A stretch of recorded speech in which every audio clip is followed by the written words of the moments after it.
নমস্কার বন্ধুরা, education culture YouTube চ্যানেলে তোমাদের প্রত্যেককে স্বাগতম।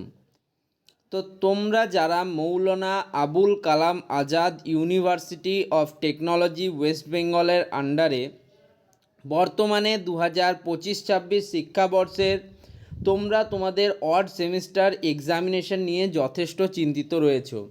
চিন্তিত বলতে যে তোমাদের অড সেমিস্টার এক্সামিনেশন কবে থেকে হবে। তোমরা জানো এবছর দুটো ইস্যু মেনলি অ্যারাইজ করছে, যার জন্য তোমাদের অড সেমিস্টার এক্সামিনেশনে কিছুটা প্রবলেম হলেও হতে পারে। প্রবলেম ইন দ্য সেন্স কিছুটা এক্সামিনেশন ডেটের কিন্তু পরিবর্তন আসতে পারে। অর্থাৎ যে প্রফেশনাল একাডেমিক ক্যালেন্ডার বেরিয়েছিল 2025-26 শিক্ষাবর্ষে, সেই অনুযায়ী কিন্তু এক্সামিনেশান হওয়ার সম্ভাবনা কিছুটা কম। সবার প্রথমে হচ্ছে স্মার্ট ইন্ডিয়া হ্যাকাথন। এই স্মার্ট ইন্ডিয়া হ্যাকাথনের জন্য তোমাদের একটা নির্দিষ্ট টাইম পিরিয়ডের মধ্যে কোনো এক্সামিনেশান কিন্তু কন্ডাক্ট করাতে পারবে না ম্যাকআউট। এটা তো একটা মূল কারণ হলো।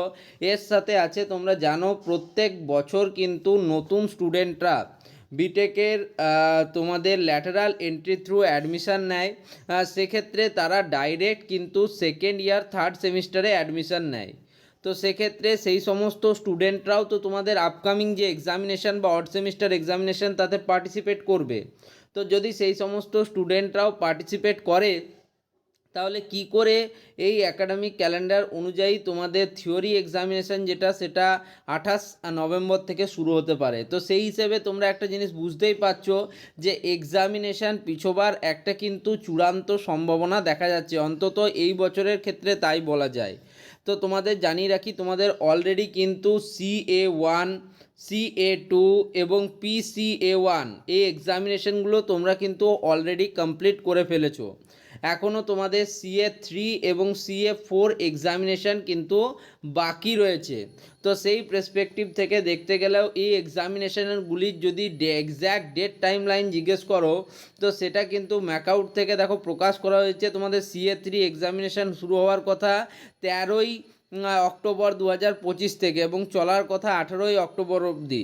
একইভাবে তোমাদের CA4 এক্সামিনেশান শুরু হওয়ার কথা হচ্ছে 10th নভেম্বর 2025 থেকে 15ই নভেম্বর 2025। তো এই ডেটগুলোরও কিন্তু সামান্য পরিবর্তন লক্ষ্য করা যেতে পারে।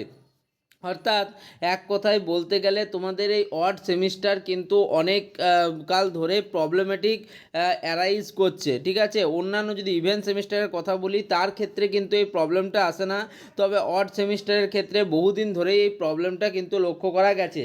একইভাবে তোমরা জানো যে কিন্তু দু ধরনের স্টুডেন্টরা এবছর কিন্তু ম্যাকআউটে অ্যাডমিশন নেবে। একটা হচ্ছে তোমাদের ফার্স্ট ইয়ার ফার্স্ট সেমিস্টার স্টুডেন্টরা, অর্থাৎ যারা তোমাদের WBJEE অর্থাৎ ওয়েস্ট বেঙ্গল জয়েন্ট এন্ট্রান্স এক্সামিনেশনের থ্রুতে তোমাদের বিটেক বা BE বা BR এই সমস্ত কোর্সে অ্যাডমিশান নিচ্ছে। একই সাথে লেটারাল এন্ট্রি থ্রু অর্থাৎ পলিটেকনিক করার পর বিভিন্ন স্টুডেন্টরা ডাইরেক্ট কিন্তু থার্ড সেমিস্টার অর্থাৎ সেকেন্ড ইয়ারে অ্যাডমিশান নিচ্ছে। তো সেক্ষেত্রে কিন্তু দু ধরনের স্টুডেন্ট এবং এরাও তো পরীক্ষায় অংশগ্রহণ করবে। তো এদেরকে আমাদের কিন্তু তোমাদের অড সেমিস্টার এক্সামিনেশনে বসাতে হবে। তো সেক্ষেত্রে এক্সামিনেশনটা কখন হবে? এক্সামিনেশন কি নভেম্বরে হবে, না এক্সামিনেশন ডিসেম্বরে হবে, না এক্সামিনেশন জানুয়ারিতে হবে না এক্সামিনেশন ফেব্রুয়ারিতে হবে? এ নিয়ে স্টুডেন্টদের কনফিউশন আছে। তবে তোমাদের বললাম যে স্মার্ট ইন্ডিয়া হ্যাকাথন এবং তার সাথে এই যে তোমাদের ল্যাটারাল এন্ট্রি থ্রুতে স্টুডেন্ট অ্যাডমিশান, এর জন্য এক্সামিনেশন পিছোবে। তো বিভিন্ন এক্সপার্টস এবং বিভিন্ন কলেজের যারা প্রিন্সিপাল স্যারেরা রয়েছেন তারা এমনটা জানাচ্ছেন যে তোমাদের থিওরি এক্সামিনেশন সেই থিওরি এক্সামিনেশনের যে ডেট সেটা মোটামুটিভাবে তোমরা ধরে রাখতে পারো যে তোমাদের ডিসেম্বরের শেষে বা জানুয়ারির শুরুর দিকে হওয়ার একটা চূড়ান্ত সম্ভাবনা আছে। এটাই কিন্তু জানাচ্ছেন আমাদের স্যারেরা। তো যাই হোক, আশা করব তোমরা কিন্তু এই ব্যাপারটাতে অ্যাওয়্যার থাকবে। তোমাদের আপডেটের জন্যই কিন্তু এই ভিডিওটা দেওয়া হলো। তো তোমরা বুঝতেই পারছো। আর অনেকেই একটা কথা জিজ্ঞেস করছিলে যে CA3 এবং CA4 এক্সামিনেশান দেওয়া কি ম্যান্ডেটারি? আমি বলবো দেখো ভাই, তোমরা দিয়ে দিও এক্সামিনেশানগুলো। ঠিক আছে, CA3 বা CA4 এর মধ্যে একটা এক্সামিনেশান তো তোমাদের দিতেই হচ্ছে।